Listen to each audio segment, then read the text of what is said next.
Lily Zingo. ஒரு அழகான பசுமையான காட்டில் பல குரங்குகள் மகிழ்ச்சியாக வாழ்ந்து கொண்டிருந்தன. ஒரு நாள் சில தச்சர்கள் அந்த காட்டிற்கு வந்தார்கள். அவர்கள் ஒரு வீடு கட்டுவதற்காக பெரிய மரக்கட்டைகளை வெட்டி கொண்டிருந்தார்கள். ஒரு தச்சர் பெரிய மரக்கட்டையை இரண்டாக பிளந்தார். அது மீண்டும் மூடிக்கொள்ளாமல் இருக்க ஒரு மரக்குத்தியை நடுவில் வைத்தார். சில நேரம் வேலை செய்த பிறகு தச்சர்கள் எல்லோரும் மதிய உணவுக்காக அங்கிருந்து சென்றார்கள். அப்போது சில குரங்குகள் அந்த இடத்திற்கு வந்தன. அவை அங்கிருந்த கருவிகளையும் மரங்களையும் ஆச்சரியமாக பார்த்தன.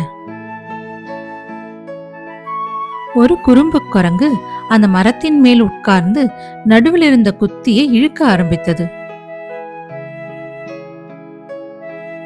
திடீரென்று குத்தி வெளியே வந்தது. அந்த மரக்கட்டை உடனே சத்தமாக மூடிக்கொண்டது.